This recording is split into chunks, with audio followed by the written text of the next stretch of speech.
안녕하십니까. 저는 창원대학교 기계공학부 오택현입니다. 오늘 제가 말씀드릴 내용은 경남 지역 드론 산업 현황과 미래 성장 동력으로서의 육성 방안에 대해서 말씀을 드리도록 하겠습니다.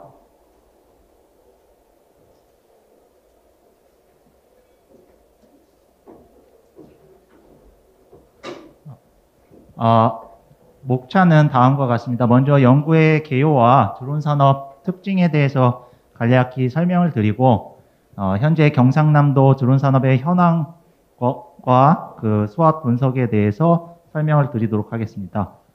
다음으로는 경상남도 드론 산업 육성 방안에 대해서 제가 생각한 내용을 좀 말씀을 드리고, 결론과 제언을 말씀드림으로써 발표를 마치도록 하겠습니다. 먼저 검토 배경입니다. 지역의 주력 산업의 성장 한계와 그 부진으로 인해서 경상남도의 경제 현황이 좋지 못합니다. 총 생산을 살펴보면 2011년부터 2019년까지 전국의 총 생산은 38%에 증가한 데 비해서 경남은 20% 정도 증가하는 데 불과하였습니다. 이로 인해서 전국 GRDP 비중은 6.8%에서 5.9%로 지속적으로 하락하였고, 17개 시도 중에 순위 역시 3위에서 4위로 하락하였습니다. 실질 성장률 역시 살펴보면 전국 평균을 하회하는 수준이며 2017년에는 마이너스 0.7%를 기록한 바 있습니다. 코로나19 이후 지역의 주력 산업조차도 현재 많은 어려움을 겪고 있고, 특히 항공산업의 경우 아래 보시는 이 표와 같이 많은 지표들이 악화된 것을 볼 수 있습니다.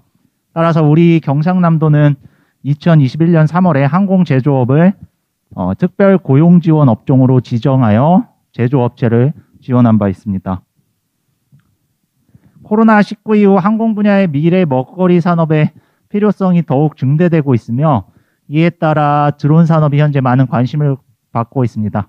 드론 산업은 정부 정책뿐만 아니라 지역 정책성과의 정합성을 잘 갖고 있습니다. 우리 정부는 2019년 경남의 전략산업으로 항공산업, 지능형 기계를 선정한 바 있는데, 드론은 항공기계이면서 지능형 기계이기 때문에 이러한 정부가 지정한 전략산업과 밀접하다고 할 수 있습니다. 또한 드론은 이 융합 기술을 활용하는 이동형 시스템이므로 경상남도 10대 전략산업 중 7개 산업과 연관성이 매우 높습니다. 드론 산업은 잠재력까지 갖고 있어서 기존의 항공산업의 연평균 성장률보다도 높은 성장이 기대되고 있습니다. 따라서 지역의 항공산업 기반을 활용할 수 있고 다양한 전략산업과 융합하여 시너지를 극대화할 수 있기에 드론 산업은 경남의 미래 성장 동력으로 매우 적합하다라고 판단합니다. 연구의 필요성 및 내용에 대해서 좀 설명을 드리겠습니다. 드론 산업이 많은 성장 잠재력을 갖고 있자 우리 정부는 무인 드론뿐만 아니라 유인 드론인 도심 항공 모빌리티 산업을 육성하기 위해 UAM 산업 육성을 위한 협의체를 구성하여 정책 및 계획을 마련한 바 있습니다. 그러나 이 아래 표에서 볼 수 있듯이 대표적인 항공 메카인 경상남도의 주요 기관과 지자체가 배제된 채 발표된 것을 볼 수 있습니다. 업계에서는 대표적인 항공기업인 카이를 찾아볼 수 없고, 지자체에는 경남, 그리고 공공기관에는 주요 정부 출연 연구소인 재료연구소와 전기연구소를 찾아볼 수가 없습니다. 국가가 이렇게 나서서 드론 산업을 육성하자 많은 지자체들이 팔을 걷어붙이며 드론 산업을 육성하고 있습니다. 특히 2020년부터 21년 사이에 강원도를 비롯한 9개 지자체가 자체 로드맵을 수립하여 산업 육성에 나섰습니다. 경상남도 역시 드론 및 UAM 산업을 육성하기 위한 많은 사업을 진행하고 있지만 타 지자체에 비해서는 행보가 느려 보입니다. 먼저 UAM 팀 코리아 최초 발표 당시에 경남의 지자체와 기관이 모두 배제된 채 발표되었으며, 타 지자체와는 달리 드론 산업에 특화된 자체 로드맵 없이 다양한 사업만을 수주하여 육성을 진행하고 있습니다. 또한 카이 역시 국내의 주요 모빌리티 기업인 현대자동차나 한화 시스템에 비해 소극적으로 대응하는 것처럼 여겨져서 한국과학기술기획평가원 환경신문기사는 이를 지적한 바 있습니다. 따라서 본 연구는 지역의 드론 산업 현황과 미래 전략 산업 육성 계획을 토대로 지역이 육성 중인 다양한 산업을 융합할 수 있는 육성 방안을 제안하는 것입니다. 먼저 드론 산업 분석을 통해서 주요 특징을 도출하여 왜 드론 산업을 육성해야 되는지 말씀을 드리겠습니다. 다음으로는 경남 드론 산업 현황, 수합 분석, 경남의 전략 산업에 대해서 살펴보고 경남의 차별화된 드론 산업 육성 방안에 대해서 제안을 드리도록 하겠습니다. 국내외 드론 산업 현황의 경우 발표 시간 제약상 본 발표에서는 제외하였습니다. 드론 산업의 특징 첫 번째는 국가가 주도하여 산업을 육성하고 있다는 점입니다. 주요 선진국 미국, 유럽, 중국, 일본은 2010년 중반부터 드론 산업을 선점하기 위해 다양한 계획을 마련하여 산업을 육성하고 있으며 우리나라 역시 2017년에 드론 산업 발전 기본 계획을 수립하였고 이 도심항공 모빌리티 산업이 많은 관심을 받자 2020년에 별도로 한국형 UAM 로드맵을 수립하여 현재 산업을 육성하고 있습니다. 또한 성장 잠재력으로 인해 상업용 시장과 민간 기업이 급격히 성장하고 있습니다. 중국의 대표적인 기업인 DJI의 매출을 보면 2010년에 5억 원에 불과하였던 매출이 2018년에는 4조 8천억 원으로 급격히 증가한 것을 볼 수 있습니다. 그러나 이에 비해 우리나라 대표적인 항공우주 기업인 카이의 경우 2010년에는 1조 2천억 원이었던 매출이 2016년 이후부터는 2조 9천억 원대에 머물러 있는 걸 볼 수 있습니다. 따라서 중국의 대표적인 기업 DJI가 얼마나 급격히 성장했는지를 살펴봄으로써 우리가 드론 시장의 잠재력을 확인할 수가 있겠습니다. 드론 시장은 또한 파급력을 갖고 있어서 드론 시장 자체의 시장뿐만 아니라 다른 시장이 창출되어 함께 성장하고 있습니다. 드론이 널리 활용됨에 따라 드론 시장의 파급력으로 인해 안티드론 시장과 같은 신시장이 창출되고 있습니다. 전 세계 안티드론 시장 전망을 보면 연평균 32.2%씩 지속적으로 성장할 것으로 예상되고 있습니다. 기술적인 특징을 보면 드론은 항공기술뿐만 아니라 다양한 4차 산업혁명 기술과 융합하여 새로운 드론뿐만 아니라 시장이 창출될 가능성이 있습니다. 이러한 모빌리티 기술 발전의 특징을 보면 비행 기술은 궁극적으로 자율비행을 구현하는 것을 목표로 하고 있고 동력원 기술은 친환경 추세에 맞춰 친환경화 그리고 보다 임무 능력을 향상시키는 것을 목표로 하고 있습니다. 이러한 기술 융합 사례를 보면 2018년 동계올림픽에서 미국의 인텔사는 1218대의 군집 비행을 선보이며 세계 기네스에 오른 바 있습니다. 그리고 2018년에 유럽의 에어버스사는 태양광 드론을 개발하여 26일 연속 비행에 성공한 바 있습니다. 이렇듯 다양한 기술과 융합하여 다양한 시너지를 낼 수 있고 신시장을 창출할 수 있습니다. 또한 이러한 드론 기술은 UAM 기술로도 활용이 될 수 있습니다. 전체 UAM 시장 규모 예측을 보면 미국의 모건 스탠리사는 2040년까지 시장이 1조 5천억 달러까지 성장할 것으로 전망하였습니다. 이 아래에 보시다시피 드론은 UAM 기술과 공통점이 많아 무인 드론을 유인 드론과 함께 산업을 육성한다면 시너지 효과를 얻을 수 있을 것입니다. 이렇듯 국가가 주도하여 산업을 육성하고 있고 시장의 잠재력과 파급력을 갖고 있으며 다양한 기술과 융합하여 새로운 시장을 창출할 수 있기 때문에 드론 산업은 굉장히 매력적인 산업이 될 수 있다고 생각을 합니다. 다음으로는 경상남도 드론 산업 현황에 대해서 말씀드리겠습니다. 경상남도는 항공산업의 메카답게 먼저 이 자체적인 로드맵을 수립하고 그러한 로드맵하에서 균형감 있는 생태계를 조성하기 위해 많은 노력을 기울이고 있습니다. 그러나 이에 비해 드론 산업의 경우 다양한 사업을 수행하고는 있지만 현재 종합적이고 체계적인 로드맵이 없어 이 균형감 있는 생태계 조성이 이루어지고 있지 않은 실정입니다.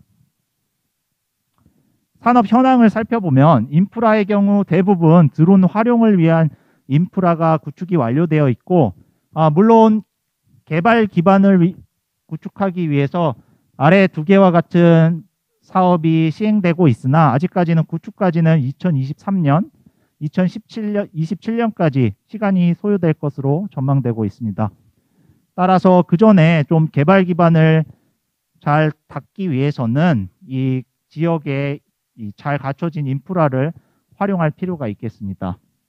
인력 양성 측면을 살펴보면 드론만에 특화된 전문 인력 양성 기관은 전무한 상태이고, 항공 분야와는 달리 드론 분야의 중소기업을 위한 맞춤형 전략도 부재한 실정입니다.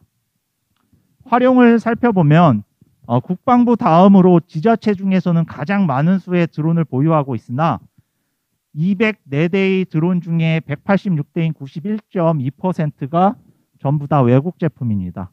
따라서 이 개발 기반 구축도 아직 이루어지지 않아 있고 인력 양성도 부족하며 이러한 상황 속에서도 중소기업이 드론을 개발할지라도 우리 지자체는 대부분 외국산 제품을 사용하고 있는 걸 봤을 때 이 질적 성장을 위한 선순환 구조가 아직까지는 부족해 보입니다. 경남의 주요 기업을 살펴보면 하드웨어, 소프트웨어, 서비스 그리고 안티드론에 많은 기업이 참여를 하고 있으나 이 국방 말고 상업용 드론의 분야에서 두각을 나타내고 있는 국가대표 기업 및 혁신기술 보유 유망주 기업은 전무한 실정입니다. 기업의 기술력을 확인하기 위해서 특허 동향을 분석해 봤습니다. 중국의 대표적인 DJI의 기업이 2010년부터 20년 사이에 400건의 특허를 출원한 데 비해 우리나라의 대표적인 항공우주 기업인 카이는 2015년부터 20년 사이에 드론 관련 특허를 8건 출원하는 데 불과하였습니다. 카이를 제외하면 나머지 기업은 질적 수준뿐만 아니라 양적 수준이 부족해 보입니다. 국내 유콘 시스템의 경우 상업용 드론을 미국에 수출한 바 있고, 니어스랩의 경우에는 원천 기술을 확보하여 국내외 투자자로부터 100억 투자를 받은 바 있습니다. 그러나 도내 기업은 이러한 원천 기술이 부족하다 보니 이 수출 및 투자 유치 실적이 전무합니다. 따라서 경상남도는 이 도내 기업이 원천 기술을 확보할 수 있도록 지원하는 방안을 좀 고민하고 마련해야 할 것입니다. 앞선 현황을 바탕으로 수업 분석을 실시하였습니다.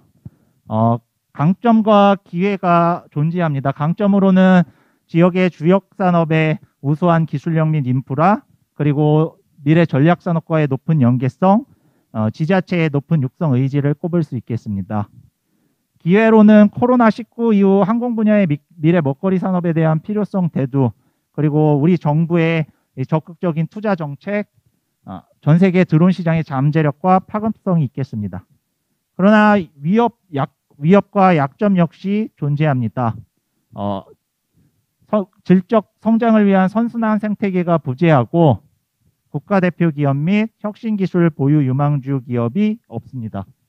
그리고 인력 양성 체계의 부재로 인해 드론 분야의 전문 인력이 매우 부족한 실정입니다. 또한 경남의 기업 및 지자체가 과도한 경쟁으로 인해 지역 내 경쟁력이 약화되고 동력이 분산되고 있으며 지자체 간의 과도한 드론 산업 육성 경쟁으로 인해 협업 생태계가 구축이 되지 않고 있습니다. 그리고 선진국 대비 가격, 기술, 품질 경쟁력은 여전히 부족하여 우리나라가 1조 6천억 원의 R&D 비용을 투자했으나 여전히 전 세계 시장에서의 시장 점유율은 2%도 미치지 못하고 있습니다.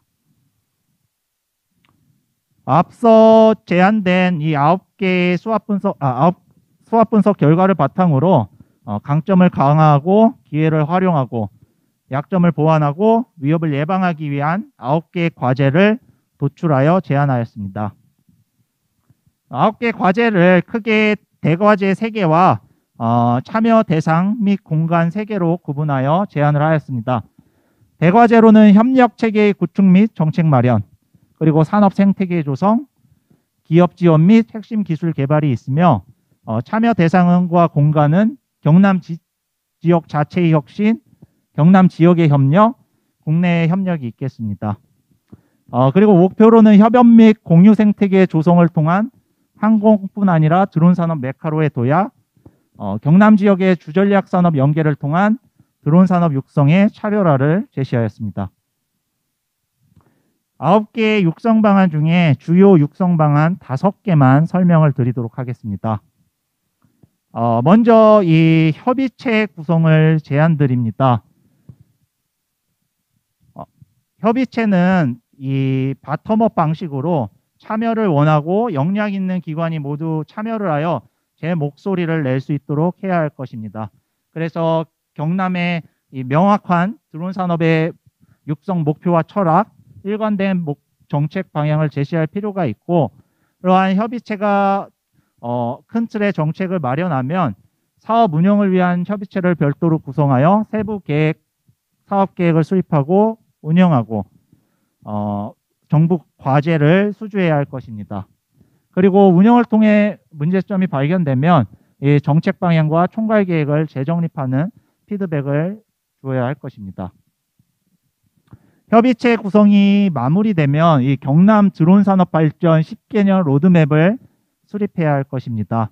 광주광역시의 경우 작년 2020년에 5대 전략 17개 과제로 설정된 로드맵을 수립하고 현재 균형감 있는 생태계를 조성하고 있습니다.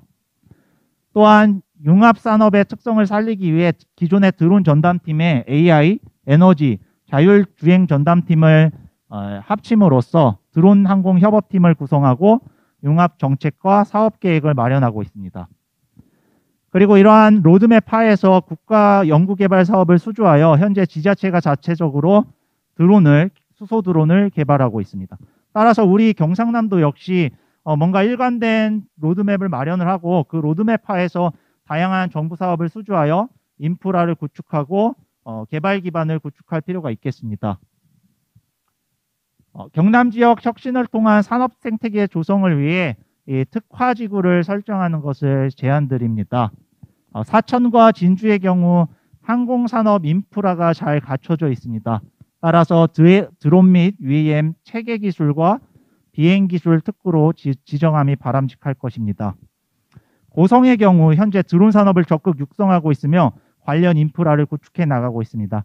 따라서 드론 하드웨어 요소 기술 연구에 함이 바람직하겠습니다. 그리고 사천, 진주와 고성 인구 희박 지역이기 때문에 인구 희박 지역에 적합한 권역간 드론 및 UAM 이동 실증을 하는 것이 좋을 듯 합니다. 창원과 김해의 경우 현재 수소, 자동차, 방위 산업을 적극 육성하고 있고 관련 기관과 이 인프라가 잘 갖춰져 있습니다. 따라서 드론 및 UAM의 친환경 동력원 기술 중에 하나인 수소 또는 연료전지 기술을 연구하는 것이 바람직하겠습니다. 그리고 인구가 밀집한 지역인 창원과 김해를 사천, 진주, 김해공항과 연계함으로써 권역간 드론 및 UAM 이동 실증을 진행하는 것이 적합해 보입니다. 기술개발 지원, 사업화 지원, 기술 인력 양성을 책임질 드론 기술 인력 양성 센터 설립을 제안하는 바입니다. 이 센터는 기업의 기술개발 지원, 사업화 지원뿐만 아니라 기술 인력 양성 프로그램을 수행을 하고 이 인력 양성 프로그램을 기술개발 지원, 사업화 지원과 연계함으로써 이 기술 인력의 R&D 능력을 향상시키고 창업을 촉진해야 할 것입니다. 또한 국내외 협업 생태계 조성도 이루어져야 할 것입니다.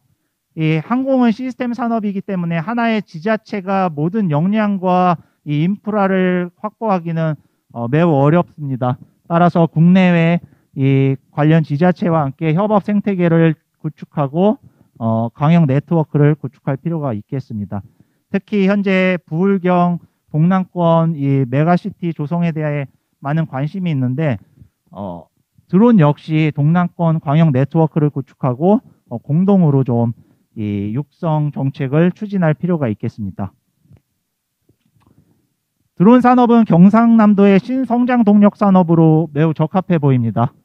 따라서 경남은 현재 많은 사업을 시행하고 있지만 명확한 철학과 목표, 방향성, 질적 선순환 확보 방안이 다소 부족해 보입니다.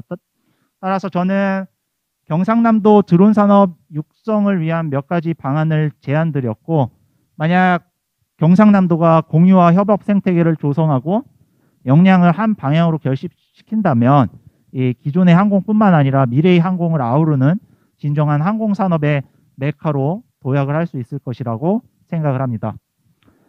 제한된 자원으로 인해 연구의 한계점은 분명 존재하겠지만 제한된 다양한 방안은 정책적으로 시도될 만한 가치가 있다고 생각합니다. 본 제안이 이 하나의 씨앗이 되고 머지않은 미래에 열매를 맺어 우리 도의 이 항공 및 드론 산업 발전에 기여하기를 적극 희망하는 바입니다. 이것으로 발표를 마치겠습니다. 감사합니다.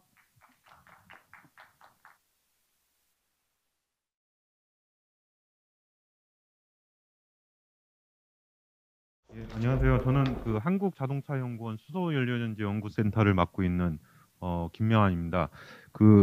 제가 이제 오늘 발표 내용은 대부분 좀 기술적인 부분들이 많이 포함이 되어져 있어가지고 제가 이제 경남도와 어떤 그 산업 정책에 대한 부분은 좀 실치를 못했는데요. 우선 그 발표에 앞서가지고 지금 수소전기차 기술이라는 거는 지금 이제 내연기관 자동차 부품 개수를 보통 3만 개 정도로 보고 있고요. 그리고 수소 전기차 부품 개수는 지금 한 23,800개로 이렇게 조사가 되고 있습니다. 그래서 그 전기차에 비해서는 좀 부품 수가 많은 편이고 지금 현재 그 수소 전기차를 부품을 개발하고 있는 업체들은 한 500개 이상 정도 되는 업체들이 개발을 하고 있는데 그 대부분 이제 내연기관을 하시던 분들이 많이 참여를 하고 있습니다. 그래가지고 지금 경남도 같은 경우는 지금 기존의 내연기관 관련된 부품을 제조하시는 업체들이 워낙 많기 때문에 어떤 기술적인 지원만 해드리면은 그 미래차로 전환하는 데에는 크게 문제가 없을 걸로 판단을 하고 있고 아시겠지만 저희 연구원도 이제 그 수소 모빌리티 연구 본부가 이제 경상남도 창원시 쪽으로 내년 정도에 내려올 예정입니다. 그래가지고 저희도 이제 최대한 경상남도의 그 업체들이 미래차로 전환할 수 있도록 지원을 해드리고자 좀 노력을 많이 하고 있고요. 그리고 또 경상남도랑 창원시에서 저희 쪽에 워낙 지원을 많이 해주셔가지고 저희도 그에 부응하기 위해서 좀 최선을 다하도록 하겠습니다. 예. 우선 제가 오늘 말씀드릴 내용은 이제 수소전기차 랑 또 요즘에 이슈가 되고 있는 수소 상용차 관련해 가지고 어떤 기술 개발 동향과 또 어떤 부품들이 있는지 그리고 요즘에 이제 수소 관련돼 가지고 어떤 정책들이 이제 그 발표가 되는지에 대해서 좀 간략히 말씀을 드리도록 하겠습니다. 이게 지금 발표 장소가 좀 많아 가지고 제가 좀 빨리 진행하도록 하겠습니다.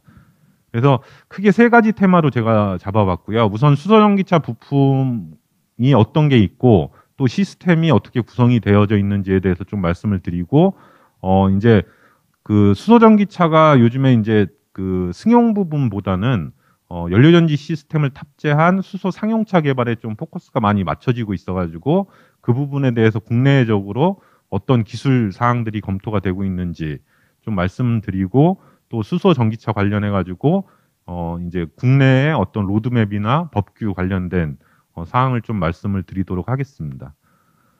이 그림은 아마 많이 보셨을 겁니다. 저도 뭐 관련해 가지고 좀 발표를 많이 하는 편이어 가지고요. 그래서 이제 수소 전기차는 기본적으로 이제 내연기관 엔진에 해당되는 어떤 연료전지 시스템이라고 하는 그런 시스템을 가지고 있고요.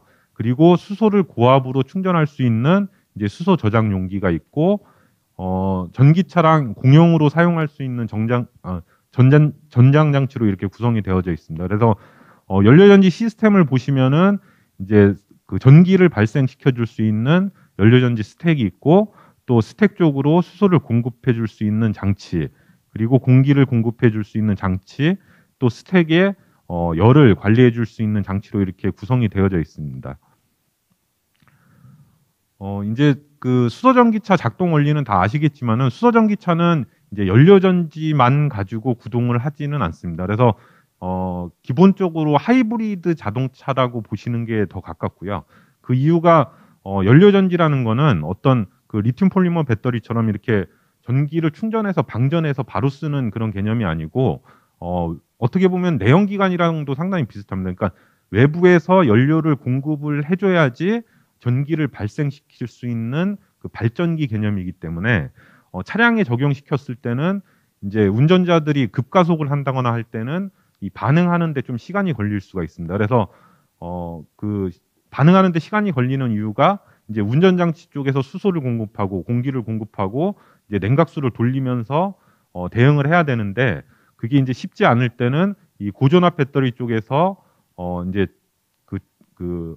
전력을 끌어다가 모터를 구동시키고 이제 정상적인 운전 상태에서는 연료전지에서 전기를 발생시켜서 모터를 구동시키고 다시 고전압 배터리 쪽으로 이제 충전을 하는 형태로 이렇게 구성이 되어져 있습니다. 그래서 이제 수소 전기차를 보통 뭐 수소 예전엔 연료전지 자동차라고 많이 했다가 요즘에는 이제 수소 전기차라고 표현하는 게 이런 하이브리드 시스템을 가지고 있고 그리고 이제 고전압 배터리 같은 경우가 이제 그 국내 코나 같은 경우가 그 용량이 64kWh 정도 되는데 수소 전기차에 들어가는 거는 한 1에서 5kWh 정도 되는 아주 작은 배터리를 사용을 하고 있습니다. 그래서 이렇게 구성이 되어져 있다라고 보시면 될 것 같습니다. 이제 스택 부품이 이제 가장 어떻게 보면 가격 비중이 높습니다. 지금 수소전기차 가격에서 스택이 차지하는 비중이 한 40% 정도 될 것 같고요. 그래서 스택 중에는 이제 막전극 접합체, 기체 확산층, 분리판, 가스켓, 체결기구, 인클로저 등으로 되어져 있고요. 결국은 이 막전극 접합체에서 이제 전기화학 반응이 일어나게 되는 형태입니다. 그래서 세부적인 거는 제가 뒤에서 좀 말씀을 드리도록 하겠습니다.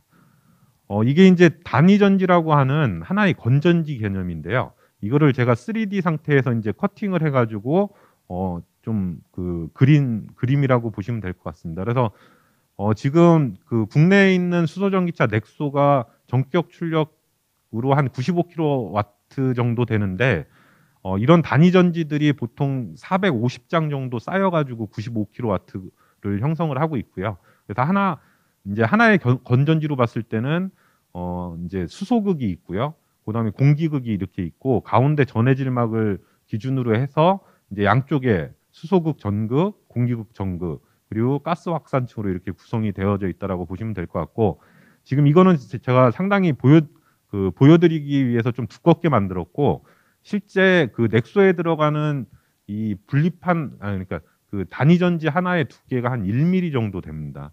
그러니까 상당히 얇게 400장이 적층돼 있다라고 보시면 될 것 같습니다. 그리고 이제 요즘에 수소 상용차 이슈가 되고 있는 부분이 있는데 이제 수소 전기차의 그 내구성에 상당한 영향을 미치는 소재 중에 하나가 이 고분자막입니다.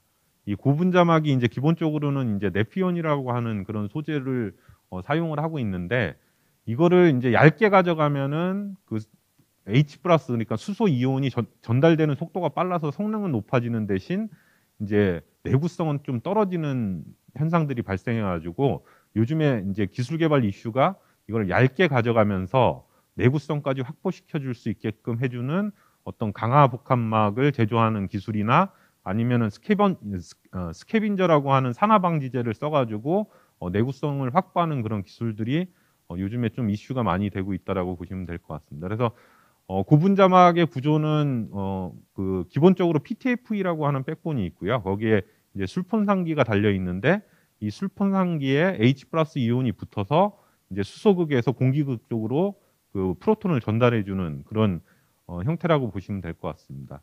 그리고 또 이제 그 스택 부분에서 이제 다 아시겠지만은 수소전기차에는 그 전기화학 촉매를 백금을 사용을 하고 있습니다.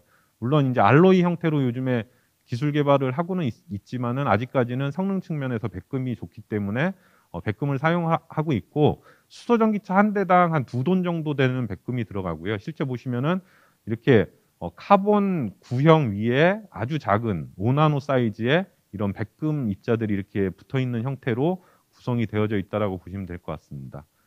그리고 이제 가스 확산층이라고 하는 부품이 있는데 이게 기능이 상당히 많습니다. 뭐 아시겠지만은 이름 그대로 외부에서 들어오는 가스들을 전극적으로 전달을 또 해줘야 되고요.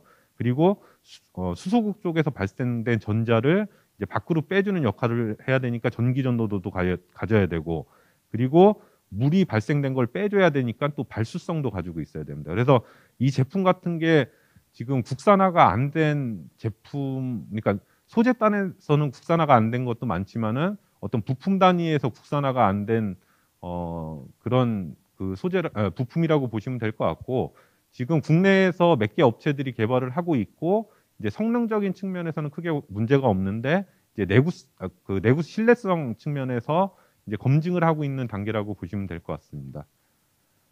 그리고 분리판이라고 하는 거는 이제 최외곽에 있는 거고요. 그래서 수소극과 공기극의 분리판이 이렇게 되어져 있고, 형상을 보시면은 아주 얇은 박판을 스탬핑을 쳐가지고 이제 수소가 흐를 수 있게끔 하고, 반대쪽은 냉각수가 흐를 수 있게끔 해주는 그렇게 구조라고 보시면 될 것 같습니다. 그래서 실제 이런 채널들이 형성이 되어져 있고요. 이 가스켓은 이제 적층을 할 때 외부로 가스가 이제 섞이지 않게끔 해주는 그런 역할을 하는 부품이라고 보시면 될 것 같습니다. 그래서 실제 이제 그 단위 전지들이 이렇게 쌓이게 되면은 한쪽에서는 수소가 흐르고 한쪽에서는 에어가 흐르고, 그 두 개가 만나는 가운데로는 이제 그 쿨런트가 지나가는, 냉각수가 지나가는 형태로 구성이 되어져 있다라고 보시면 될 것 같습니다.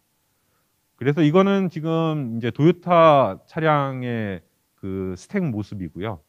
15년도에 이제 미라이 1세대가 나왔고 21년도에 미라이 2세대가 나왔습니다. 그래서 스택 성능이 상당히 많이 상승을 했고요. 그래서 도요타 미라이 2세대가 나오기 전까지는 지금 현대자동차 넥소가 이제 전 세계 판매 비율이 1위였다가 이제 도요타 2세대가 나오면서 이제 2위가 됐고요. 근데 현대차에서도 23년 정도에 제너시스 기반으로 해가지고 이제 차세대 그 넥소 후속으로 나오게 되면은 이제 다시 점유율이 또 바뀔 수 있을 거라고 판단을 하고 있습니다. 예, 요게 이제 전체 스택 차량 모양이고, 지금 연도가 지나면은 보시면은 성능이 높아지니까 셀 수도 계속 작아지고요. 셀 수가 작아지는데 출력은 더 높아지고 부피는 작아지고 무게가 작아집니다. 그래서 실제 도요타 이게 미라이 2세대에 나온 차량인데, 이거 같은 경우는 앞서 말씀하셨던 그 UAM에도 적용을 시킬 수 있을 정도의 그 아주 가볍고 부피가 작은 그런 스택으로 만들어졌다라고 보시면 될 것 같습니다. 그리고 이제 스택 부품 말고 운전장치 부품은 아까 말씀드렸지만 공기공급 장치, 수소공급 장치, 열미 물관리 장치로 이렇게 구성이 되어져 있고, 각 시스템에는 상당히 많은 부품들이 있습니다. 그래서 이제 에어클리너나 유량 센서, 압축기, 에어쿨러 막가습기, 온도 센서, 차단기, 배기덕트 파이프, 운전 압력 조절 장치, 소음기 등으로 이렇게 구성이 되어져 있고요. 그리고 수소 공급 시스템은 이제 스택 옆쪽에 이렇게 달려 있어가지고 탱크 700바를 이제 스택 쪽으로 2바나 3바로 감압을 시켜줘야 됩니다. 그래서 감압을 시켜줄 수 있는 시스템과 다시 수소를 재순환시킬 수 있는 이젝터로 이렇게 구성이 되어져 있다라고 보시면 될 것 같습니다. 그리고 TMS 부분인데 수소전기차 기술 중에서 상당히 중요한 부분입니다. 보통 내연기관 자동차 같은 경우는 높은 온도에서 이제 냉각을 시키면서 제어를 하면 되는데, 이 수소전기차 같은 경우는 보통 구동 온도가 65도에서 80도 정도 됩니다. 근데 얘가 고출력 상태에서 계속 두게 되면은 150도까지 올라가게 되는데, 그렇게 되면은 아까 제가 앞서 말씀드렸던 그 고분자 전해질막이 그 열화가 계속 발생이 됩니다. 그래서 높은 온도를 낮은 온도로 냉각을 시켜줘야 되기 때문에 이 방열 성능이 상당히 중요하고, 실제 미라이도 그렇고 현대자동차 넥소도 그렇고 방열판을 보시면은 내연기관보다 더 사이즈가 크다라고 보시면 될 것 같습니다. 그래서 이 수소 상용차에도 이제 연료전지 시스템을 적용을 하는 데 있어가지고 이 부분이 상당히 많이 문제가 되고 있고요. 그래서 이게 이제 사이즈를 얼마나 줄이면서 그 방열 성능을 높일 수 있는지가 이제 관건이라고 보시면 될 것 같습니다. 그리고 수소 저장 장치는 이제 고압 용기 같은 경우는 다 아시겠지만은 타입 4를 쓰고 있고, 이제 라이너가 고분자로 되어져 있고요. 그 외곽 쪽에 에폭시가 함침된 카본 파이버로 강하게 감아서 이제 700바까지 견딜 수 있게 구성이 되어져 있고, 실제 설계 압력은 1500바까지 견딜 수 있게 설계가 되어져 있습니다. 그래서 실제 넥소 차량에 보면은 이렇게 수소 탱크가 3개가 들어가 있고요. 보통 여기 저장 용량이 한 5.8kg 정도 되고, 한 번 지금 수소 가격이 킬로그램당 8,800원 정도 하니까 그 5.8kg 충전해서 한 610km 정도 주행할 수 있는 그런 용량이라고 보시면 될 것 같습니다. 그래서 실제 넥소를 이제 절개했을 때 이 앞에 엔진처럼 들어가 있는 부분이 스택, 이제 수소 공급 장치, 공기 공급 장치, 열 관리 장치, 수소 저장 장치, 그리고 고전압 배터리가 이렇게 뒤쪽에 있다라고 보시면 될 것 같고요. 이거는 이제 도요타 미라이 1세대와 2세대고요. 여기도 이제 주행 거리를 높여주기 위해서 수소 저장 용량이 더 커졌습니다. 그래서 지금 미라이 2세대 같은 경우가 한 번 충전에 680km 정도 가는 걸로 이렇게 나오고 있고요. 그리고 뭐 앞서도 말씀 많이 해주셨는데, 요즘에 이제 수소 연료전지 시스템을 가지고 모빌리티로 좀 확장을 하는 거에 대해서 좀 많이 검토를 하고 있습니다. 그래서 뭐 지금 차량용 말고도 트램용 이제 연구 개발을 저희 연구원도 하고 있고요. 그리고 실제 이 수소 청소차 같은 경우는 CNG 차량을 개조해 가지고 지금 창원시 쪽에서 실증을 하고 있고, 또 수소 택시 같은 경우는 저희가 순분대를 구입을 해서 지금 서울 쪽에서 실증을 또 하고 있습니다.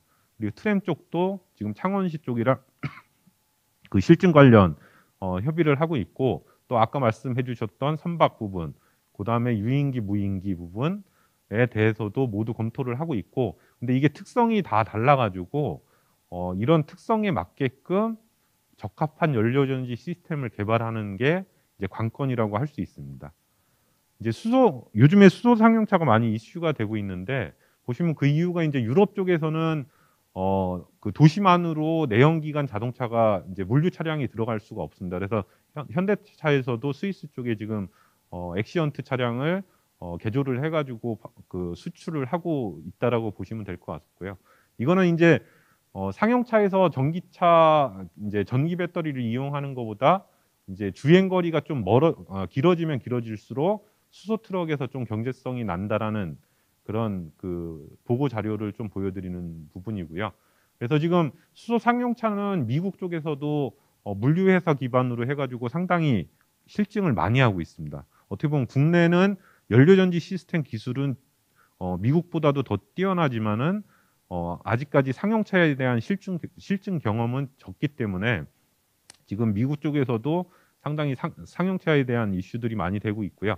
또 캘리포니아 쪽에서도 도요타랑 같이 지금 이 수소 트럭에 대한 실증을 진행을 하고 있다라고 보시면 될 것 같습니다. 그래서 지금 전 세계적으로 수소 트럭 관련된 기술 개발은 상당히 많이 하고 있고, 대부분 이제 물류회사 기반으로 해서 실증을 진행을 한다라고 보시면 될 것 같습니다. 그리고 이제 수소 버스 관련해 가지고는 이제 북미, 일본, 유럽, 중국 쪽에서도 하고 있고요. 뭐 창원시에서도 지금 많이 다니고 있고, 이제 그 여의도에 있는 그 경찰 버스도 지금 수소 전기차로 다 교체를 하고 있는 상황이라고 보시면 될 것 같습니다. 그래서 결국은 이 상용차에 적합한 연료전지 시스템이 없습니다. 지금 엑시언트에 들어가는 것도 넥소에 들어가는 연료전지 시스템 2개를 넣어가지고 이제 그 트럭을 만들고 있기 때문에 실제 트럭의 주행 환경은 승용차랑 좀 다릅니다.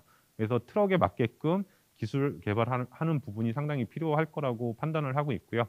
그리고 정책에 대해서는 제가 간단히만 말씀드리도록 하겠습니다. 그래서 국내적으로는 지금 환신차 기본 계획이라고 해가지고 저희 연구원도 참여를 하고 있고, 그 산업부랑 같이 이제 전체적인 그 수소전기차나 미래차, 그러니까 전기동력 차에 대한 어떤 로드맵을 설정을 하고 있습니다. 그래서 15년도에 3차가 나왔고 21년도에 4차 환신차 기본 계획이 발표가 됐고요.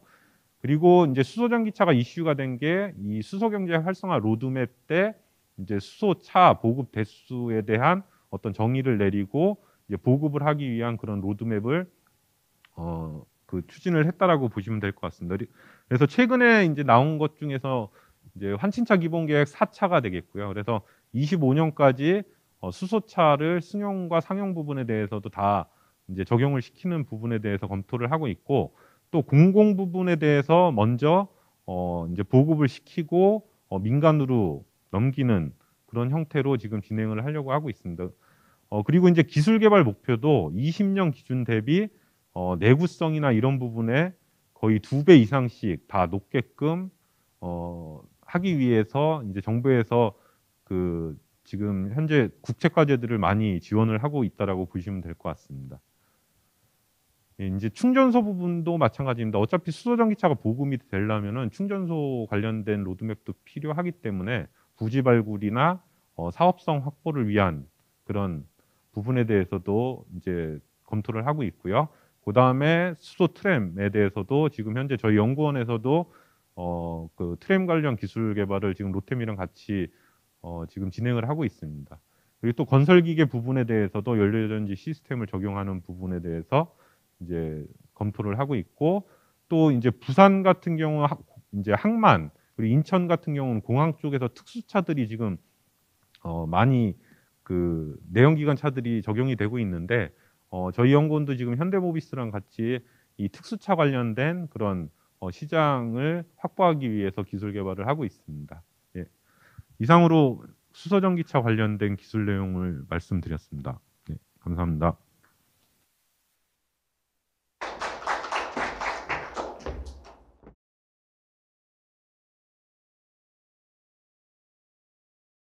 그 드론 부분, 그리고 수소차 부분 현황과 그리고 이 발전 방안에 대해서 이 발제가 있었습니다. 자, 그래서 두 번째 세션도 그 발제자 두 분, 그리고 토론자 두 분, 이래서 네 분이 같이 토론을 하도록 하겠습니다. 이번에 토론하실 네 분 소개가 안 된 것 같아가지고 간단히 먼저 소개하고 이 토론을 시작하도록 하겠습니다. 요 마지막 정상봉 과장님. 예.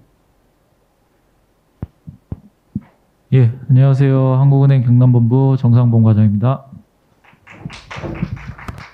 예, 오태킨 교수님. 안녕하세요. 야, 김명환. 안녕하세요. 창원대학교 기계공학부 오태현입니다. 반갑습니다. 예, 김명환 선생님.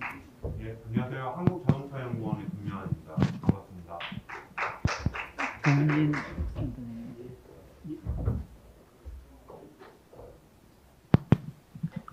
예, 반갑습니다. 경남 테크노파크 자동차 로봇센터장 서문준입니다. 반갑습니다. 예, 토론은 우리 지정 토론 분 두 분 먼저 토론을 하시고, 그다음 이 발제자 두 분 있고 토론 이렇게 이어가도록 하겠습니다. 그리고 토론 시간은 뭐 1인당 한 6분 정도 하고, 이 1세션에서 너무 시간이 좀 촉박해가지고 사실 플로어에 의견을 전혀 받지를 못했었습니다. 뭐 플로어에 뭐 몇 명 없지만은 또 같이 의견 있으신 분 있을 수 있으니까, 그래서 시간을 좀 내서 플로어에 이 의견도 받도록 하겠습니다. 그래서 1인당 한 6분 정도 생각을 하고 토론 주시면 감사하겠습니다. 예, 구민진. 예, 제가 그 항공산업에 대한 드론 부분하고 그다음에 이제 자동차의 수소 연료전지에 대해서 이야기가 들었는데요. 이 부분을 보면서 이제 우리 국내의 자동차 기업이라고 하는 현대자동차가 있습니다. 현대자동차가 지금은 자동차를 하고 있지만 이제 미래의 UAM을 타겟으로 해서 굉장히 많이 하고 있습니다. 그래서 결국은 이제 미래 이동 수단에 대한 부분들이 많이 바뀌고 있지 않을까 그렇게 생각을 하고요. 그런 부분들이 있어서 현재 자동차와 항공이 향후에는 이제 기술적인 측면이라든지 어떤 융복합화되는 부분들이 많이 필요하지 않을까 그렇게 보입니다. 먼저 저는 이제 그 드론 산업에 대한 계획 부분에 있어서 현재 이제 경남의 항공산업의 한 축으로서 드론을 하고 있고 그런 부분들이 이루어지고 있는데, 이제 큰 미래나 아니면은 국가적인 차원에서 봤을 때는 경남이 이제 드론 산업을 하나의 어떤 산업군으로 형성을 해서 기획을 하고 계획을 세우고 그 안에서 우리 미래 먹거리를 찾아가야 되는 그런 것들을 제안해 주신 거에 대해서 굉장히 어떻게 보면은 밝은 미래를 만들어 갈 수 있는 새로운 하나의 아이템이 나올 수 있지 않을까 이렇게 생각을 했습니다. 현재 경남의 항공 기업들은 많은 업체들이 이제 기체 제작 중심의 기업들로 사실은 이제 되고 있는데 이런 부분들이 아까 말씀 주셨지만 기술 기업이라든지 어떤 유망 기업으로 성장할 수 있는 아이디어를 가진 기업들이 많이 지역에 들어오고 그런 기업들이 육성이 될 때 드론 산업이 발전할 수 있을 거라고 생각을 합니다. 그런 측면에서 참 제가 볼 때는 좋은 제안이었다 이렇게 보이고요. 또 하나는 이제 경남의 수소 연료 전지 분야는 현재 자동차 산업에서 올해의 최고의 큰 이슈가 사실은 연료 전지였습니다. 그 연료 전지에 대한 부분들이 굉장히 많이 이제 자동차에 반영이 되고 있고 현재 실물로서 나오고 있습니다. 그런 상황에서 이 연료 전지가 향후에 자동차뿐만 아니고 타 산업으로 파급될 수 있는 효과는 굉장히 크다고 보여집니다. 하지만 연료전지 기술에 대한 부분은 접근할 수 있는 기업들이 그렇게 많지는 않은 게 현실이고요. 경남에 있는 기업들이나 자동차 부품 기업들이 사실 연료전지에 접근하기는 굉장히 어려운 여건에 있는 것은 사실입니다. 하지만 이제 몇몇 기업들이 이제 그 부분을 노크를 하고 있는 상황이고 조만간에 미약하지만 결과가 조금씩 만들어지지 않을까 싶습니다. 그래서 사실은 이제 한국자동차연구원을 경남에 유치할 때도 이 부분에 있어서 우리 지역 기업들과 함께 성장할 수 있는 좋은 계기가 됐으면 한다. 이런 바람들이 있었기 때문에 앞으로 좋은 결과들이 나올 것이라고 보여집니다. 경남의 자동차 기업들을 보면 한 2,000여 개의 기업들이 있는데 그 중에서 현재 이제 내연기관 엔진 부품들을 하고 있는 업체들이 한 23% 정도가 됩니다. 그 업체들이 결국은 이제 미래차나 전기차, 수소차로 가면서 어떤 부품이나 기술에 대한 전환을 해야 되는데 그런 부분들에 있어서 앞에서 제시한 이런 기술 분야들이 참 절실하지 않을까 생각이 됩니다. 우리 지역 기업들은 그런 부분들을 많이 찾고 있고 애달파하고 있는데 그런 부분들에 있어서 좀 좋은 제안이 되었다 그렇게 보여지고요.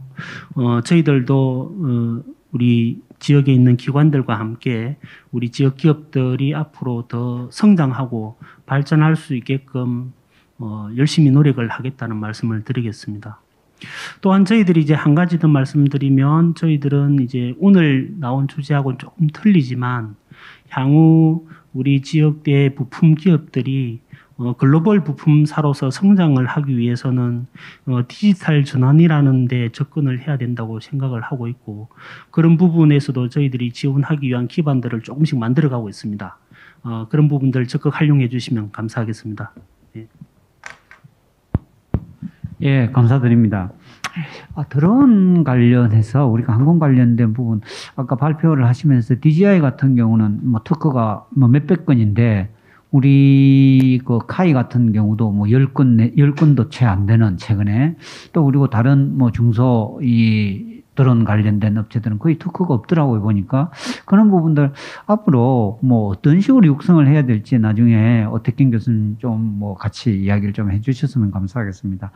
그리고 수소차 관련해서도 수소 상용차 같은 경우는 사실 미국 니콜라 같은 경우도 이게 말만 분질했지 사실 실제적으로 상용화되질 못하고 있거든요. 그래서 우리나라 지금 상용차, 수소 상용차 관련된 현주소는 어떤 건지 그런 부분도 좀 같이 나중에 좀 소개해 주시면 감사드리겠습니다. 네, 다음 정상봉 과장님 부탁드립니다. 예, 안녕하세요. 경남본부 정상범 과장입니다. 네, 우선 질문을 이제 드론 산업 쪽에 하나 드릴 거고 코멘트도 좀 드릴 건데 일단 드리기 앞서가지고 그 발표하신 내용이 모두 좀 영남 지역 발전에 도움이 되는 좋은 내용인 것 같아서 감사하다는 말씀 드리고 싶고요. 일단은 드론 산업 이제 육성 방안에 대해서 간단하게 코멘트 드리고 질문 하나 드리겠습니다. 사실 그 여기 1세션 토론하셨을 때 이제 도 교수님이 말씀하셨다시피 경남 지역의 주력 산업이 제조업을 위주로 구성이 돼 있는데 예전만큼 이제 빠르게 성장하지는 못하고 있는 상황입니다. 어찌 보면 우리나라도 이 저성장 시대에 접어들면서 이 기술 자체에 대한 고급 부가가치 필요성이 커지고 그러다 보니까 당연하게 이제 겪어야 할 부분이긴 한데 사실 실제로 아는 거랑 이제 겪는 거랑 다르다고 뭐 예년 몇 년 전부터 계속 이제 경남도나 뭐 기타 지자체에서 이거를 해결하기 위해서 활로를 찾으려고 노력은 했는데 이게 사실 어떤 실물 경기 사이클이나 이런 것까지 고려를 해야 되기 때문에 쉽지 않았던 것 같습니다. 그래서 오 교수님이 제안하신 어떤 이 새로운 산업에 대한 그 경남 지역 육성 방안은 좀 의미가 있어 보이고요. 특히 이제 그 첫째 화두로 이제 경남 드림이라고 해서 우리 이제 정책 수립할 때 별도 협의체를 만들었으면 좋겠다라고 하는 게 저도 이제 그 의견에 대해 동의를 하는 게 그 참고 사례로 광주광역시 예를 들었는데 사실 시와 이 도는 좀 다르거든요. 그래서 시랑 도는 이제 잘못하면 시 같은 경우는 아무래도 정책 추진 방향이나 속도가 이런 게 좀 더 빠를 수 있는데 도 같은 경우는 밑에 담당하고 있는 시들이 각각 분산돼 있다 보니까 사실 하나의 컨트롤 타워가 있는 게 조금 이제 산업 육성 측면에서는 바람직한 것 같습니다. 그래서 굉장히 좋은 부분을 지적해 주신 것 같고요. 그리고 한 가지 이제 질문 드리기에 앞서서 그 기술 특구를 지정을 해서 뭐 사천, 고성 그리고 창원 이렇게 나눠서 그림을 그려주셨는데 이게 뭐 유용한 정보인 것 같습니다. 근데 제가 보기에는 이게 이제 체계 기술이 아까 그 그림에 봤을 때 비행 기술이랑 동력원 기술이랑 그리고 체계 기술이었나요? 하드웨어 쪽인가? 예, 그 세 개가 이제 특구로 지정돼서 운영을 했으면 좋겠다고 했는데 사실 현실적으로 이제 경남 지역에서 이 전체 다를 한꺼번에 이제 육성을 한다는 게 현실적으로 단기간에는 좀 쉽지 않을 거라고 이제 생각이 들더라고요.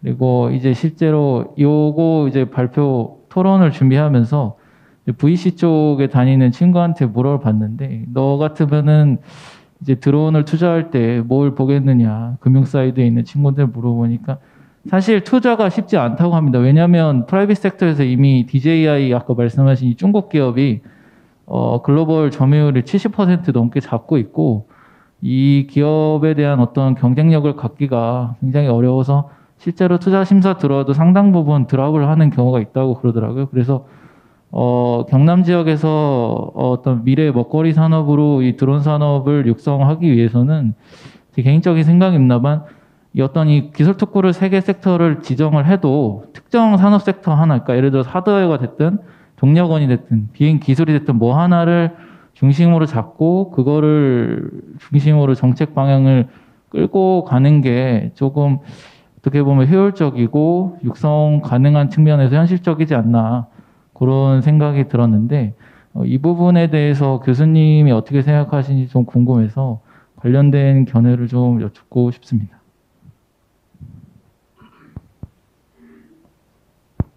예, 감사합니다. 우리 오태경 교수님 발표하시면서 경남에 그러니까 진주 사천을 중심으로 또 고성을 중심으로 창원을 중심으로 각각 특구를 어떻게 조성을 하자. 경남이 그만한 역량이 되느냐, 선택과 집중을 해야 되지 않느냐, 뭐 그런 의견으로 받아들여집니다.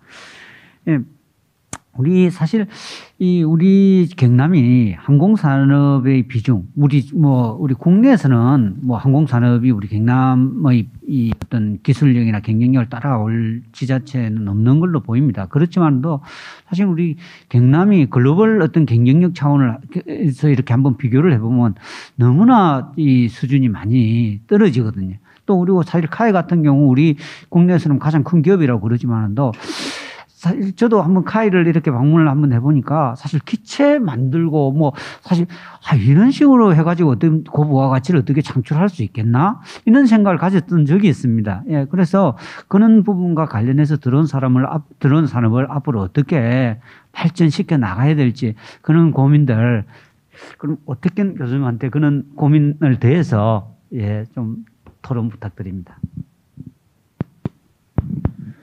네, 정상범 과장님께서 지적하신 바와 같이 사실 특고를 지정하자고 제안한 것은 사실 도가 뭔가 시행을 하다 보면 개별 지자체들 생각이 다 다르다 보니까 이 뭔가 하나의 줄을 세워서 정책을 시행하기가 어려운 면이 없지 않아 있을까 생각을 해서 각 지자체에 맞는 좀 역할을 좀 분담을 해서 지자체의 좀 먹거리도 좀 챙겨주고 그리고 지자체의 역량을 뽑아낼 수 있는 게 서로 윈윈이 아닐까 생각해서 특고로 제안을 드렸던 거고요.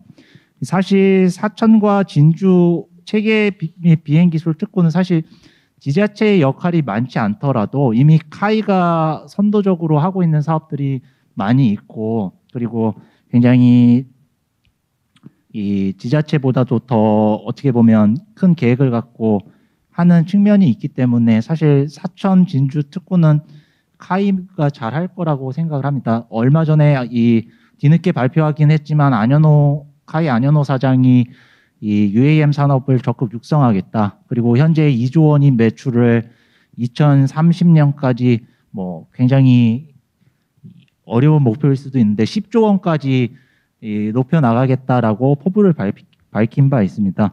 그래서 사천과 진주는 아마 UAM 쪽에서 이 큰 비행체들을 많이 만들고 그리고 비행 기술을 익혀왔기 때문에 UAM 쪽에서는 뭐 큰 뭔가 지자체의 도움 없이도 잘 해내지 않을까라는 생각이 들고요.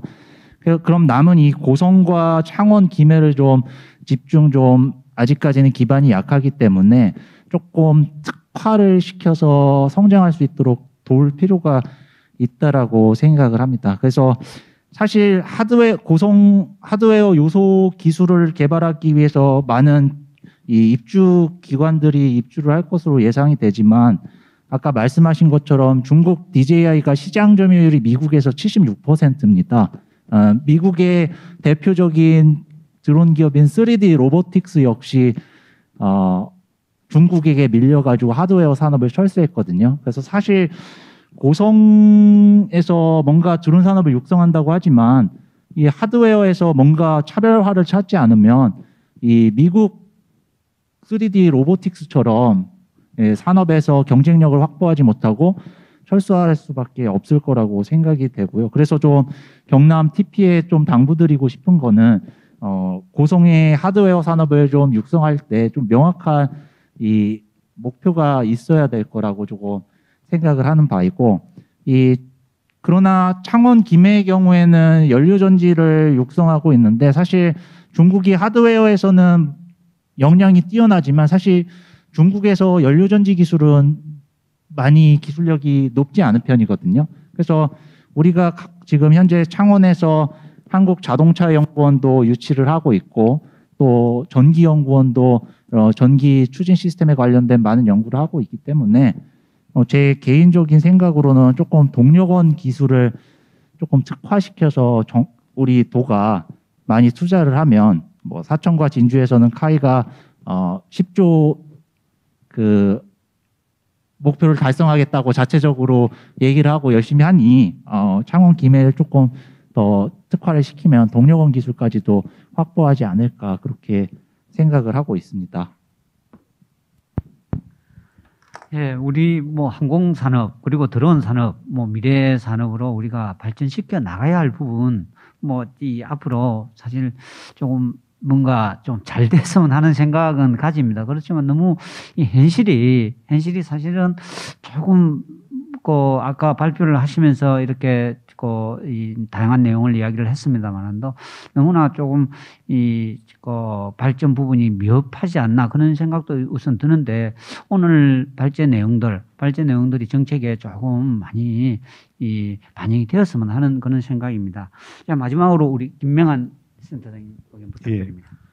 우선 그 수소전기차 기술 수준에 대해서 좀 궁금하실 것 같아가지고 그 부분을 좀 말씀을 드리고 이제 경남도에서 수소 연료전지 말고도 전기차 말고도 이제 다른 부품들에 대해서 이제 할 만한 그런 산업들이 있는지에 대해서 좀 제가 말씀을 드리겠습니다. 우선 그 저희가 아까 전에도 말씀드렸지만은 이제 수소 택시를 저희가 실증을 하고 있습니다. 그래서 지금 20대를 서울 쪽에 이제 투입을 시켜가지고 4개 택시 회사에서 지금 계속 운행을 하고 있고요.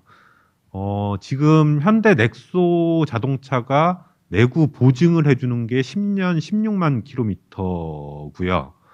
어떻게 보면은 내연기관에 비해서는 내구가 그렇게 좋지 않은 편인데 지금 이제 내구 그 보증이라는 게 10년 16만 킬로를 타면은 그 차를 못 탄다는 게 아니고 이제 그 현대자동차에서는 그 기간 동안은 보장을 해주겠다라는 개념이고요. 그래서 저희가 수소 택시를 지금 실증할 때 일단 16만 킬로 됐을 때 티어다운을 한번 합니다. 그리고 이제 그 부품들이 이제 문제가 있는지를 파악을 하고 또 지금 현재 가장 많이 주행을 하고 있는 거는 한 25만 킬로미터까지 간 그런 차량도 있고요. 그래서 지금 물론 중간중간에 고장나는 부품들이 있기는 한데 확실한 거는 뭐 내연기관에 비해서는 내구성이나 그 신뢰성 측면에서는 아직 문제가 있다라고는 판단은 하고 있습니다. 하지만은 이제 차량에 적용하는 데 있어서 크게 문제될 부분은 그 나오지 않고 있고요. 그리고 이제 수소 상용차 기술 수준을 말씀드릴 건데 어떻게 보면 지금 수소 상용차는 그 걸음마 단계라고 보시면 될 것 같습니다. 왜냐하면 수소 상용차는 아까 전에도 말씀드렸지만은 승용차랑 다르게 주행 패턴이 완전히 다릅니다. 그러니까 승용차는 이제 주행하다가 섰다 계속 이런 패턴을 가져가는데 상용차 같은 경우는 미국 쪽에서는 고출력 상태에서 장거리 운행을 합니다. 그렇게 되면은 고출력이 되게 되면은 거기서 막 열도 발생하고 하기 때문에 근데 또 문제는 상용차는 승용보다 내구성이 훨씬 좋아야 됩니다. 그래서 지금 연료전지 시스템을 2개로 따로 개발을 하고 있는 상황이고요. 그래서 정부에서도 그 2019년도서부터 XEV 사업이라고 해가지고 19년 이전에는 승용 부분에 대한 기술을 많이 지원해 줬지만은 19년도 이후에는 상용차에 대한 뭐 스택 부품이나 운전장치 부품에 대한 그런 기술 개발들을 상당히 많이 지원을 하고 있다라고 보시면 될 것 같고 그리고 현대자동차에서 지금 스위스에 수출하고 있는 엑시언트 같은 경우도 넥소 시스템을 탑재를 하고 있는데 현대도 그거를 실증을 해본 경험이 없습니다. 그래서 실제 차량을 한 대 보통 이제 차량을 팔 때는 한 대에 얼마 이렇게 팔게 되는데 지금 현대차가 엑시언트를 파는 그 방법은 마일리지 형태로 팝니다. 그러니까 몇 마일 탔을 때 얼마씩 받고, 그러니까 중간에 어떻게 고장 날지를 모르기 때문에 그렇게 이제 판매를 하고 있고요. 그래서 확실한 건 상용차에 대한 기술 개발은 아직까지도 좀 많이 진행이 돼야 되는 부분이 있다라고 보시면 될 것 같고요. 그리고 이제 수소 그 경남도 쪽에서는 이제 연료전지 뭐 센터장님도 말씀해 주셨지만 연료전지 관련된 그 기술 개발을 하는 업체들이 그렇게 많지는 않습니다. 근데 이제 창원 쪽도 그렇고 경남도도 그렇고 수소 충전소 관련된 업체들은 좀 꽤 있는 걸로 알고 있고요. 뭐 광신도 있고 또 뭐 모토닉, 유니크 뭐 이런 데도 GTC 이런 데도 있고 여러 군데가 있고 지금 수소 충전소 연료전지 시스템 같은 경우는 국산화율이 뭐 소재 단까지 내려가지 않고 부품 단위로 봤을 때는 거의 한 99% 국산화가 돼 있는 상태인데 수소 충전소 같은 경우는 지금 국산화율이 한 50% 정도밖에 안 됩니다. 그래서 외국에서 다 수입을 해오고 있기 때문에 가격이 좀 높고요. 그래서 지금 어차피 그 수소 충전소 부품 개발하는 것도 제조업 기반이기 때문에 충분히 경남도에 있는 그런 업체들이 충분히 접근을 할 수 있다라고 판단을 하고 있고요. 그리고 그 UAM 관련된 기술은 지금 현대차에서도 UAM 사업부가 만들어졌습니다.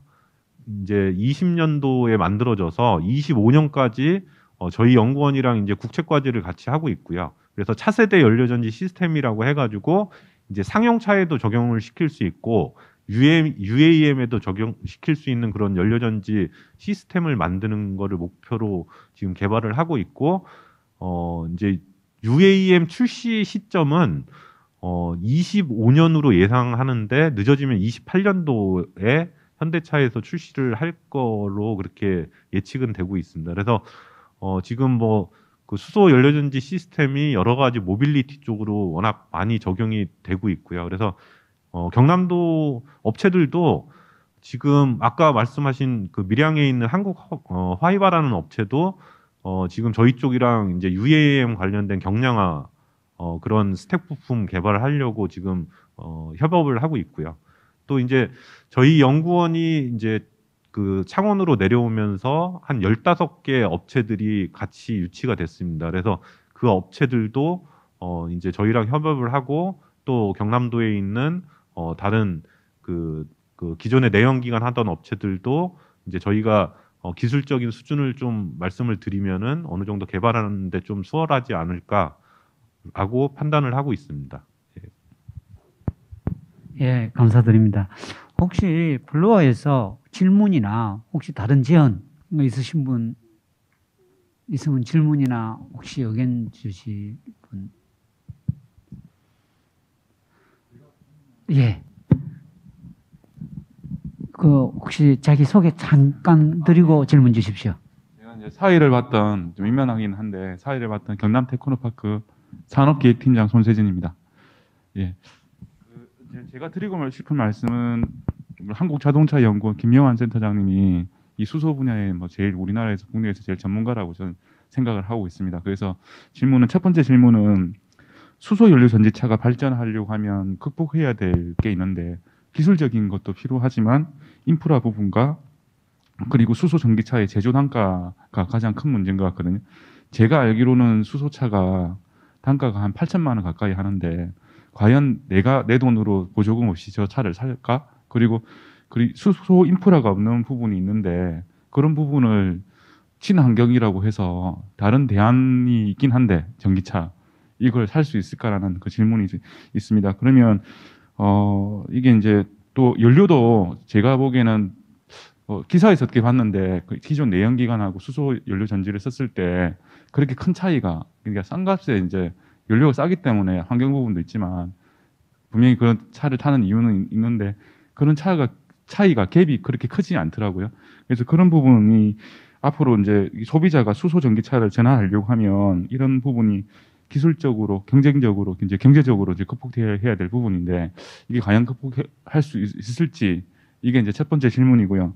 두 번째는 그 알키미스트 가제로 뭐 다 아시겠지만 1분 충전 아니 5분 충전인가 5분 충전에 1000km 가는 이제 전기차를 만드는 게 알키미스트 가제로 나왔고 이 가제가 성공이 되게 되면 아무래도 이제 수소차 쪽으로 가기 더 힘들어질 것 같거든요. 왜냐하면 전기차 효율이 굉장히 좀 높아지면 그 이제 전기차의 단점이 이제 한 번 충전하는데 시간이 오래 걸리고 오래 가지 못하는 그 단점이 극복이 된다면 굳이 비싼 저 수소 전류 전기차로 갈 수 있을까라는 그런 생각이 듭니다. 그래서 이게 만약에 알키미스트가 성공이 되면 이게 파괴적 혁신인데 그럼 수소차 시장이 어떻게 될지 그게 좀 궁금해서 그런 질문을 좀 드려봅니다. 예, 그러면은 두 번째 질문부터 좀 말씀을 드리고요. 저는 이제 수소 전기차 기술 개발을 하지만은 어차피 그 연료 다변화 차원에서 전기차랑 수소차는 같이 가야 되고요. 물론 내연기관차도 같이 가야 되고 그리고 2050년이 돼도 점유율이 내연기관차가 더 높을 겁니다. 예, 그거는 뭐 변함이 없고 아까 말씀하셨듯이 뭐 그 전기차가 충전하는 속도가 5분 정도 된다면은 진짜 차량 자체만 봤을 때는 수소 전기차가 이제 주행 거리도 그렇고 그렇다고 하면은 크게 메리트는 없을 것 같고요. 근데 이제 저관점을 보셔야 됩니다. 그 800km 갈 수 있는 용량을 가진 배터리를 5분 만에 충전을 하려면은 거기서 끌어 쓰는 전력이 엄청나고요. 그렇게 되면은 그런 전기차가 10만 대만 있어도 국내의 그 전력 체계를 완전히 다 바꿔야 됩니다. 그렇게 되면은 수소 충전소나 뭐 다른 인프라 구축하는 비용이랑은 비교가 안 될 정도의 그 사회적 비용이 많이 들어가고요. 그래서 그런 관점에서는 그렇게 그것도 어떻게 보면은 수소 충전소와 같은 인프라 개념으로 상당히 어려운 부분이 있고요. 또 그 아까 인프라 수소 충전소 관련 인프라 부분에 대해서 말씀을 하셨는데 저도 항상 고민을 하고 있습니다. 항상 고민하는 게 인프라, 수소 가격, 그리고 이제 그 기업들이 투자를 해야 되는지 말아야 되는지 이 부분에 대해서 되게 고민을 많이 하고 있는 걸로 알고 있고 저도 이제 의견을 많이 들었는데요. 지금 얼마 전에도 뭐 다른 은행 쪽에서 저한테 이제 그 수소전기차 부품 개발을 하는 업체가 이제 뭐 투자를 받기 위해서 심사를 이렇게 요청을 했었는데 결국은 그겁니다. 지금 현재 수소전기차 승용 같은 경우는 21년 11월 기준으로 2만 대가 지금 넘었고요. 솔직히 2만 대라는 거는 양산 개념은 아닙니다. 그것도 누적 개념이니까요. 그래서 아직까지는 대량 생산 체계가 안 만들어졌다라고 보시면 될 것 같고 지금 아까 발표 자료에 잠깐 나왔었는데 미국에서 조사한 바로는 50만 대가 됐을 때는 지금 내연기관 자동차와 유사한 수준으로 가져갈 수 있다라고 판단을 하고 있고요. 미국에서도. 근데 문제는 그겁니다. 이게 인프라도 걸려 있고 50만 대가 되려면 인프라도 같이 가야 되고 또 50만 대를 살 수 있는 소비자도 있어야 되고 근데 또 업체들은 그걸 믿고 투자를 해야 되는데 그런 부분들이 지금 다 이제 정체가 돼 있긴 합니다. 그래서 현대차에서는 업체들한테 계속 물량을 늘리고는 있는데 솔직히 중소기업 그 부품을 만드는 데는 다 중소기업이지 않습니까? 근데 그 물량을 되려면은 지금 그 중소기업의 매출이 뭐 500억인데 이거를 그 판매를 해가지고 매출도 얼마 안 날 것 같은데 막 100억씩 투자를 해야 된다라고 하면은 상당히 어려운 부분들이 있거든요. 그래서 이거를 저희 연구원도 항상 고민입니다. 이 충전 부분, 연료 가격 부분, 그 다음에 이제 보급 대수, 그 다음에 그 중소기업의 투자. 저희도 뭐 확신이 없이 마냥 뭐 그 수소전기차가 엄청나게 보급이 되니 투자를 하세요 이렇게 얘기해 줄 수는 없는 부분이어가지고 그래서 저희도 아까 뭐 그 로드맵을 저희가 계속 참여하는 이유가 결국은 정부 정책에서 로드맵을 저렇게 세워놔야지 실행은 안 되더라도 쫓아갈 수 있는 정책적인 기반은 되거든요. 그렇게 되면은 기업들한테도 이제 물량이 늘어나고 하면은 도움이 될 수 있다라고 판단해서 우선은 지금 현재는 그렇게 진행을 하고 있다라고 보시면 될 것 같습니다. 감사합니다. 예, 감사합니다. 마지막으로 한 분만 더 받겠습니다. 혹시 예.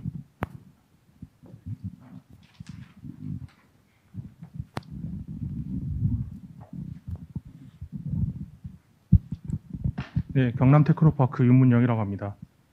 두 분 교수님하고 센터장님 발표를 다 듣고 나니까 결국에는 컨트롤하고 에너지 쪽 하이엔드 기술을 가져야 된다 뭐 이런 쪽으로 이해를 했는데 드론 산업 쪽에서 제가 좀 질문을 드리고 싶은 게 이게 비행 기술하고 에너지 기술이 합쳐지면은 솔직히 이제 즉시 전력 투입감으로 될 수 있는 비행체가 될 수 있다고 생각해요.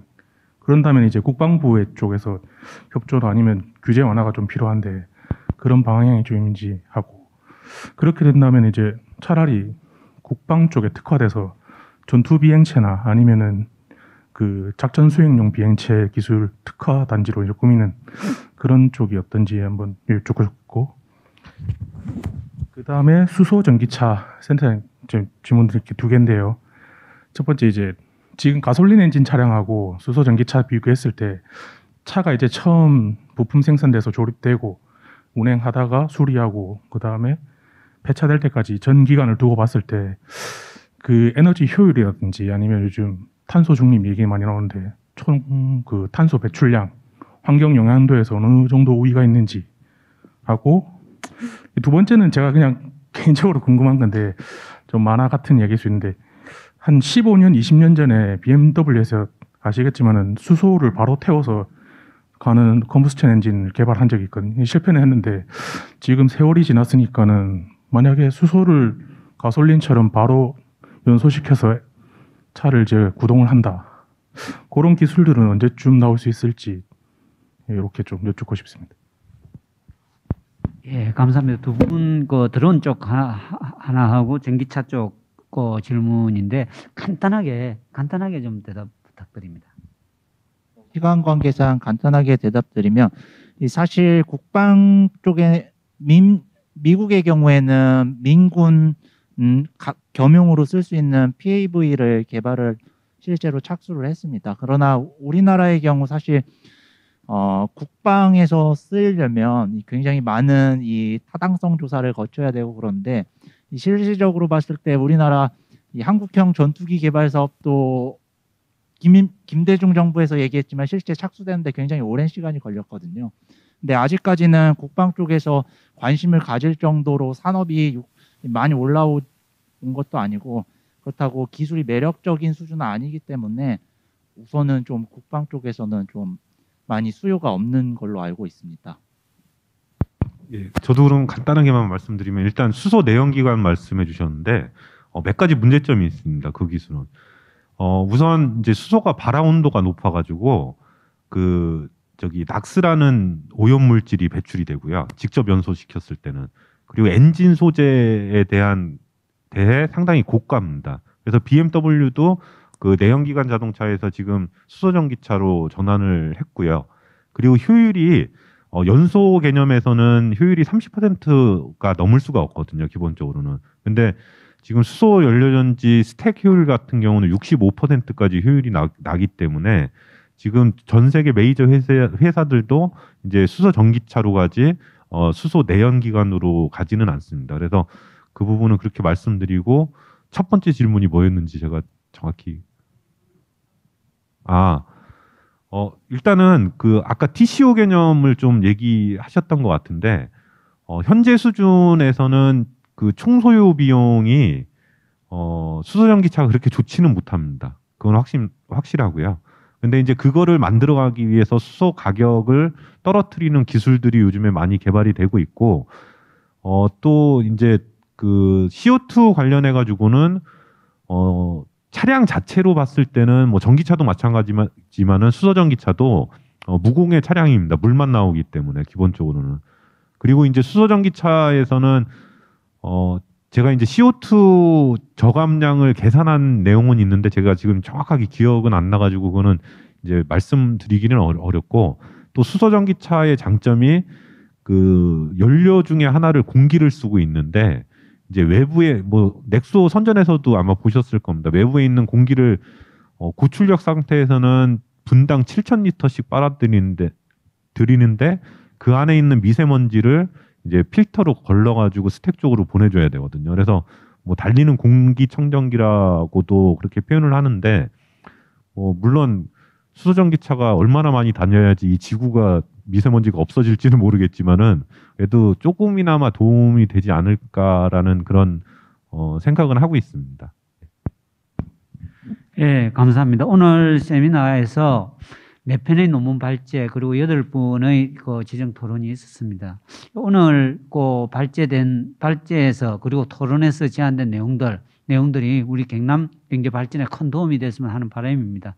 자, 1호 세션 2 토론 모두 마치도록 하겠습니다. 예, 감사합니다.